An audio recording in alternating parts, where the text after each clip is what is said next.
Ela estava voltando para Jesus.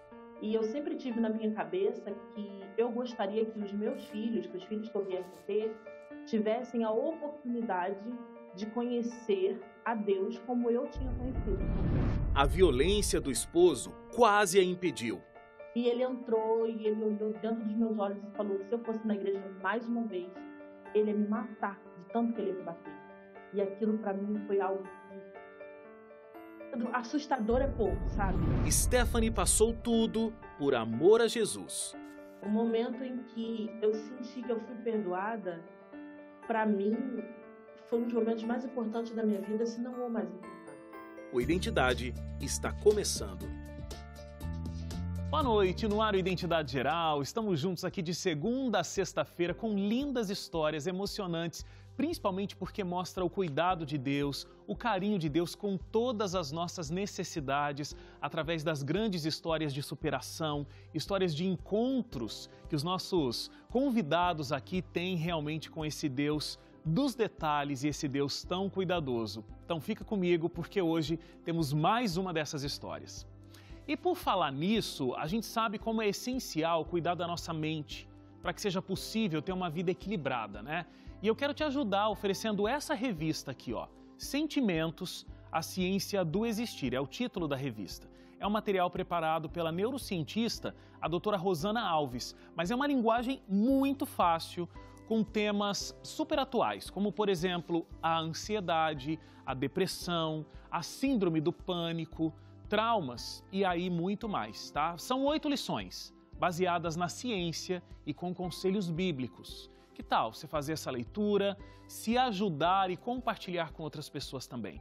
Você pode pedir a sua agora mesmo, enviando uma mensagem de WhatsApp para 12 98244 0077. 12 98244 0077. Esse telefone aí, esse número, é da Escola Bíblica aqui da Novo Tempo, tá? Você também pode ligar dentro do horário comercial, das 8 até as 5 horas da tarde. Atenção para o telefone que está aqui no vídeo também. 12 21 27 3121. 0 Operadora 12 21 27 3121. Fala que eu ofereci aqui no Identidade, depois é só esperar chegar aí na sua casa, tá bom? Sem pagar nada por isso. Presente dos Anjos da Esperança para você. E quem vem conversar comigo hoje aqui é a Stephanie Dias. Ela perdeu a mãe ainda criança. Conheceu a Jesus na Igreja Adventista, mas devido a alguns traumas e questionamentos da fé, acabou se afastando de Deus e indo parar no mundo das bebidas e também das drogas. Stephanie foi muito longe e achava que não tinha perdão para ela em meio a tantas decisões erradas que tomou. Mas Deus a resgatou por meio da gravidez e do desejo de salvar os filhos. Ela vem contar como conseguiu sobreviver em meio ao caos que vivia dentro de casa com o ex-marido e como foi usada por Deus para ajudá-lo a enxergar uma luz em meio à escuridão. Eu volto em apenas 30 segundos com a Stephanie aqui no Identidade.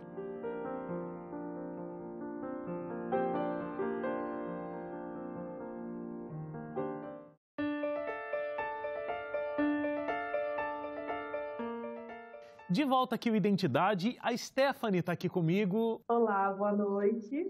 Que prazer ter você aqui, uma história tão forte, tantas lutas que você viveu, mas como a gente até estava conversando aqui antes de começar o programa, né? No final das contas você encontrou a Deus e Ele te trouxe muita paz.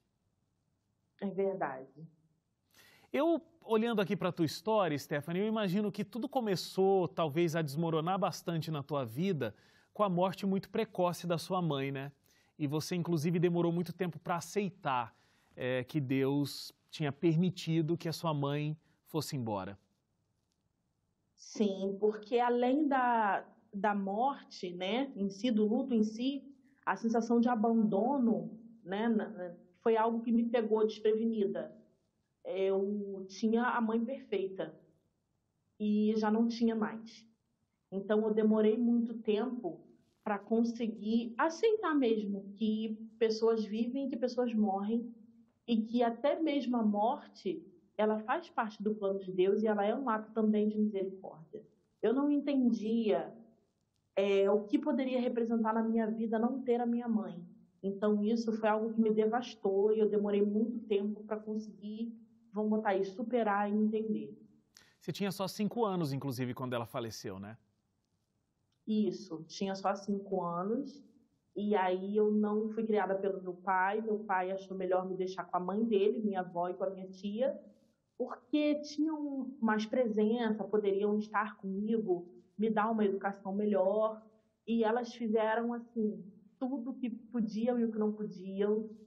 Foram pessoas maravilhosas que são responsáveis pela formação do meu caráter diretamente e por tudo que eu sou hoje. Agora, você tem um momento que você vai morar com seu pai, né? Porque o seu pai, inclusive, trabalhava como cantor à noite e você foi introduzida a esse mundo onde as bebidas são muito presentes e tudo mais, e você foi se acostumando com essa realidade, né? Isso. Quando eu fiz 16 anos, eu fui morar com meu pai, né? Era um desejo meu, no fundo do coração, de também poder ter um pouco mais de proximidade com ele. E como eu já tinha saído da igreja, tinha saído da presença de Deus, a minha relação com a minha tia já não estava boa. Então eu fui morar com ele e aí eu experimentei a chamada liberdade, né? Meu pai estava trabalhando e eu aproveitava essas fugidas para ter contato com esse mundo que eu não conhecia, porque eu não conhecia nada do mundo, eu não estava preparada para ver o mundo. E eu entrei de cabeça no mundo das bebidas e foi daí ladeira abaixo, como, né, eu diz o ditado. Você também acabou se envolvendo com algumas amizades e pessoas que tinham uma prática religiosa muito diferente da sua. O seu pai também, né, e a sua família não queriam que você tivesse essa experiência religiosa tão diferente da que você teve desde a sua infância, mas você acabou indo cada vez mais fundo, tanto nessa religião como no alcoolismo, né? Sim. O meu pai tinha muito medo de eu entrar para as religiões de matriz africana, não pela religião em si, mas por essa sensação de liberdade, de eu achar que eu ia poder fazer tudo que eu quisesse fazer na minha vida. E foi exatamente isso que essas amizades e que esse caminho me deu. Ao invés da religião como um todo me orientar, me trazer um norte, ela me deu a sensação de que eu era livre para poder fazer o que eu quisesse, sem assumir as responsabilidades pelos meus atos. Então, a minha família tinha muito medo disso. E quando eu resolvi mesmo assumir que estava fazendo e comecei a viver uma vida completamente desregrada, a grande insatisfação do meu pai, da minha tia, da minha avó, foi com relação a isso. Não era o fato de eu estar numa outra religião só. Era o fato de que aquilo estava sendo uma brecha para mim, eu estava usando aquilo como justificativa para cometer atos completamente desvairados e sem assumir responsabilidade sobre ele. Você também foi se dedicando cada vez mais a essas religiões, como a gente estava conversando. Você começou também com uma outra dificuldade que era o endividamento e você ia buscando empréstimos de agiota para pagar essas contas. Nesse período você acabou sofrendo ameaça porque não conseguia pagar, sua avó dava um jeito de se virar e conseguir pagar a conta para que você não sofresse as consequências, isso aconteceu algumas vezes. Como é que você se sentia nesse momento? Você tinha o entendimento da gravidade do que você estava enfrentando ou você ia muito no automático fazendo essas dívidas? Sendo sincera para você, eu só fui perceber depois. É como se você estivesse cega, como se tivesse uma cortina de fumaça ou uma venda na frente dos meus olhos e eu não percebesse o quão perigoso aquilo tinha se tornado. Pela graça de Deus, a minha família aqui é muito conhecida e as pessoas têm muito carinho e muito respeito pela minha família. Então, sempre que eu começava a entrar numa dessas situações, eles iam lá na minha casa, procuravam meu pai, procuravam meu tio e falavam, olha, segura a Stephanie está fazendo isso, a gente não quer prejudicar, a gente não quer fazer nada com ela. A misericórdia de Deus era tão grande que eles pensavam na minha família, não em mim, e acabavam me poupando. E aí a minha avó, como sempre, não, eu ajudo, eu dou um jeito, eu faço, mas eu, particularmente, eu não tinha a mínima noção do quanto eu estava magoando as pessoas. Eu não tinha a mínima noção do que eu estava fazendo, é como se eu estivesse cega mesmo. Bom, aí você conheceu o Marcos. Marcos foi seu Marcos. esposo, vocês namoraram, você engravidou. E aí, nesse momento, pelo que eu entendi, nesse momento que você se vê grávida, você decide abandonar qualquer experiência com drogas. Sim, sim. Eu tinha muita consciência em fazer mal para mim, mas não fazer mal para um filho que eu tivesse. E eu sempre tive na minha cabeça que eu gostaria que os meus filhos, que os filhos que eu viesse a ter, tivessem a oportunidade de conhecer a Deus como eu tinha conhecido. Então, eu sempre tive consciência de que eu tinha responsabilidade pela salvação das crianças. Apesar de eu não querer fazer parte mais da igreja, não querer nada com Deus. Então, mesmo casada com o Márcio, ele sendo um homem que também vivia uma vida completamente desregrada, que ele conseguia, vamos botar, a gente estava no mesmo patamar de loucura, vamos botar assim, né, de insanidade, de responsabilidade. Quando eu engravidei, eu parei, eu dei um break e falei, chega, não posso mais fazer nada. E ali Deus ele entrou com um poder de uma forma tão inacreditável que eu simplesmente parei. Não houve nenhum... Eu nunca tive crise de abstinência por causa da falta da droga, por causa da falta da bebida. O Márcio também, quando ele parou de beber, ele também nunca teve nenhuma crise, a gente nunca teve nenhum problema. E foi a partir daí, do momento em que eu me vi grávida do Bernardo, que eu falei, não, os meus filhos precisam ter o direito de conhecer a Deus como eu conheci. Agora, não foi a mesma coisa que aconteceu com o Marcos, no sentido dele ter parado totalmente de usar drogas, né? Ele, quando fazia uso, ele ficava, inclusive, violento.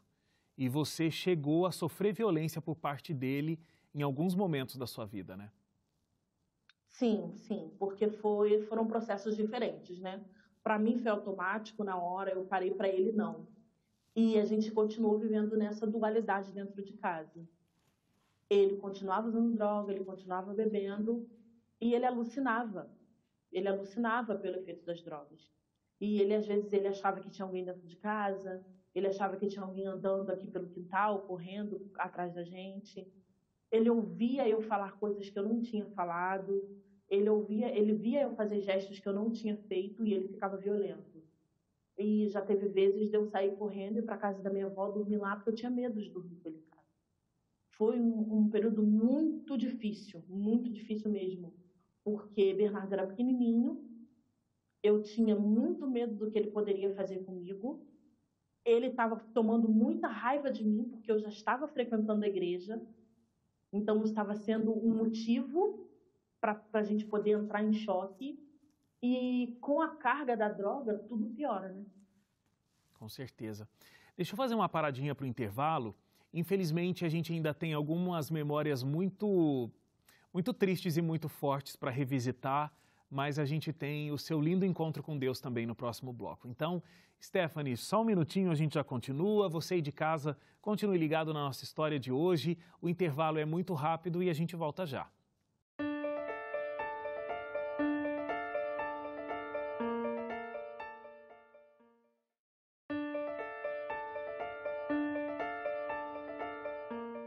De volta aqui o Identidade, a gente está conversando aqui com a Stephanie.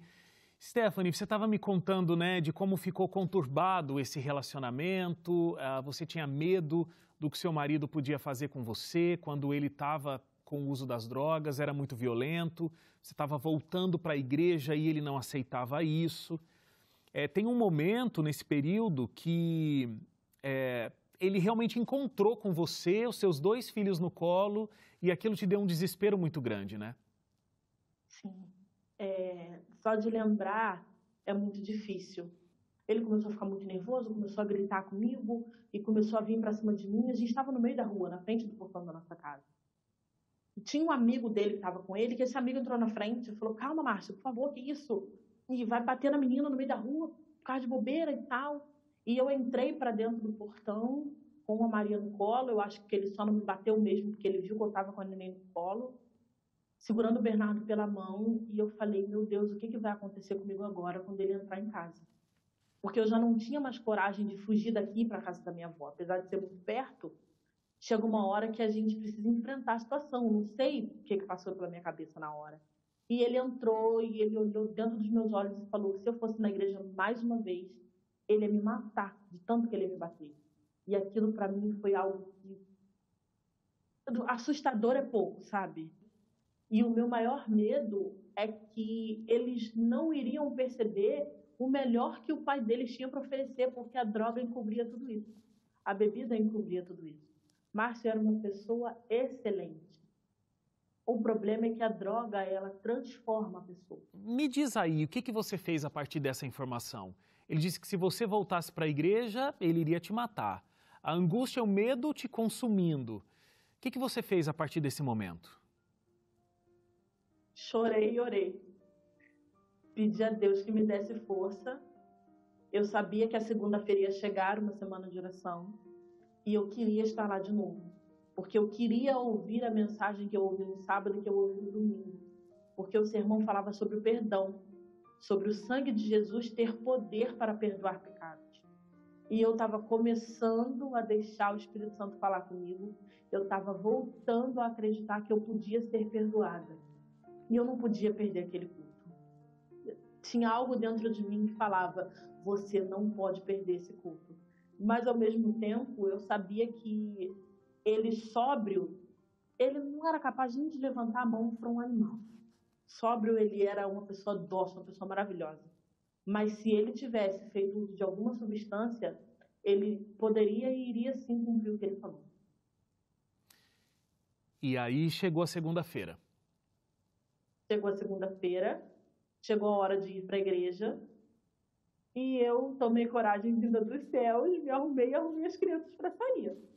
E quando eu cheguei na porta de casa, botei a mão na porta para poder sair, ele veio por trás de mim, colocou a mão no meu ombro e perguntou, você vai aonde? Ele tinha chegado do serviço há pouco, eu não sabia se ele tinha usado alguma coisa ou não. Eu olhei para ele e falei, eu vou para a igreja. Mas, tipo assim, você fala, a tua voz sai como se fosse a última coisa que você fosse falar na sua vida. Eu estava com muito medo e eu soltei, eu vou para a igreja. E ele perguntou, você vai para a igreja?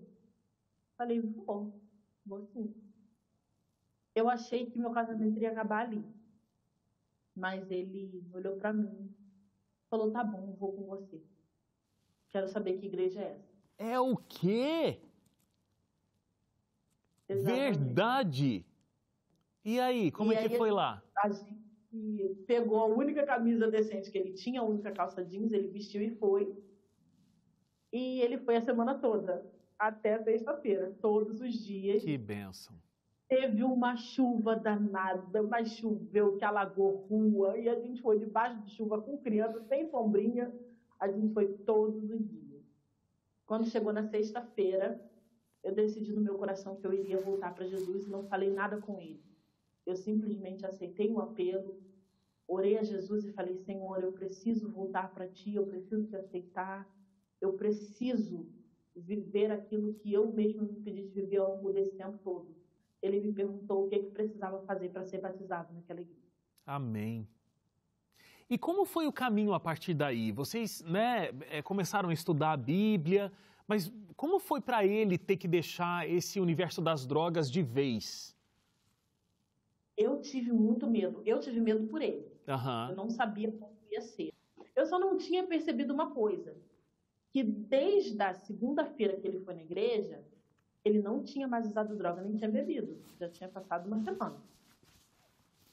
E o estudo foi acontecendo uma semana, uma outra semana, uma outra semana, uma outra semana, e ele não estava mais nem bebendo, nem usando droga, nem fumando. Eu nunca cheguei para ele e perguntei assim, Márcio, amor, você vai parar de usar droga, você vai parar de beber? Ele simplesmente parou. O Espírito Santo fez o milagre. Ele simplesmente decidiu não usar mais. E a gente começou a experimentar algo que eu queria, que era desde criança, que era o culto doméstico. Eu sonhava em ter na minha casa um culto familiar. A gente começou a vivenciar isso. A experiência do pequeno grupo também foi maravilhosa para a gente, porque te dá um norte muito grande de como fazer, como agir, né? Ele era completamente leigo, completamente cru. Eu estava voltando, é como se eu fosse crua, igual a ele. E assim, Márcio nunca teve uma crise de abstinência. É algo inacreditável de se falar para alguém que viveu 20 anos dentro do mundo das drogas, né? Sendo escravo da bebida, do cigarro. Ele nunca teve uma crise de abstinência, nunca houve nenhum trabalho que ele fizesse depois. Ele simplesmente deixou que o Espírito Santo entrasse na vida dele, teve força de vontade, teve fé.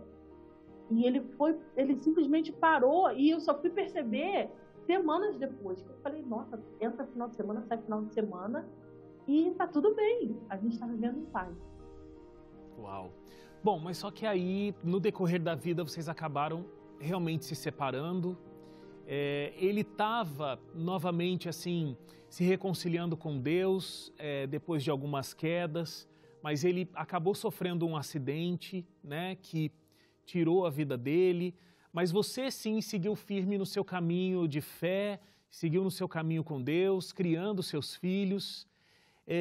Como é olhar para trás, ver tanto sofrimento, ver tanta luta na tua vida, Stephanie, mas a tua decisão certeira naquele dia, colocando a mão na porta, indo para a igreja, qual a diferença que isso fez e como você vive hoje? Acho que a maior diferença é ter sido recebida nos braços de Jesus. O momento em que eu senti que eu fui perdoada, para mim, foi um dos momentos mais importantes da minha vida, se não o mais importante. E quando o Márcio faleceu, ele já estava se reconectando com isso também. Ele estava já num processo de volta. A gente não conhece os desígnios do Senhor, a gente não conhece a história da nossa vida, a gente só está vendo daqui de baixo. Eu não sei. A minha fé, lá no fundo do meu coração, quero acreditar que Márcio se reconciliou com Deus antes de descansar e que nós nos veremos em breve. Eu não nem posso, sabe? Eu não nem passa pela minha cabeça me afastar do Senhor. Eu continuo. Deus, ele fez tantos milagres na minha vida, foram tantas coisas. É uma gratidão tão grande que eu tenho por hoje conseguir falar do amor dele através da minha história, por hoje fazer parte do Coral Jovem do Rio. Eu não podia mais cantar, eu tinha deteriorado a minha voz, tinha acabado com a minha voz, e o Senhor me presenteou com ela de volta, para poder falar do amor dele também através das músicas. Ver os meus filhos querendo estar na igreja. Meu filho hoje é um aventureiro. A minha filha quer ser aventureira, tá doida, tá na fila, daqui a pouco é o momento dela. Isso para mim é muito importante, porque eu estou realizando um sonho que eu e ele concebemos lá atrás, que foi de trazer salvação para os nossos filhos. Então, eu oro todo dia a Deus, Senhor, me dê força para continuar, me dê força para continuar educando nossos filhos no caminho que eles precisam ser educados. Amém. E respeitando o legado que o pai também deixou, porque eles viram o pai deles ser um diácono ordenado, eles viram a mãe estar à frente da igreja, falando de Jesus, sendo missionários. Seria muito triste deixar tudo isso se perder. Claro. Lindo demais, que testemunho incrível e parabéns pela sua resiliência, pela sua força, vinda de uma fé incrível. Stephanie, uma mãe aí, protetora dos seus filhos, foi incrível ouvir o seu testemunho. Muito obrigado e que Deus continue abençoando a sua vida e o seu ministério aí dentro e fora de casa. Amém. Eu agradeço a todos vocês, agradeço ao programa pelo espaço, por poder falar um pouquinho da minha história, para motivar outras mulheres, outros homens, outras pessoas. Às vezes a gente está orando por alguém que a gente chega a um momento que acha que é uma causa perdida, Sim. que não tem mais jeito. Eu fui uma causa perdida e hoje eu estou aqui pela graça de Deus. Amém. Então que a gente não desista de orar pelas pessoas que a gente ama, porque o Senhor ouve, Ele colhe nossas lágrimas, Ele colhe nossas orações. E no momento que Ele aprouver e que a gente der um pouquinho de oportunidade, o Senhor pode fazer grandes coisas. Amém. Muito obrigado. Obrigado a você aí de casa também, que ficou até agora com a gente. Se você quiser rever essa ou outras conversas aqui do Identidade, ntplay.com. Um abraço para você e até amanhã. Tchau, tchau.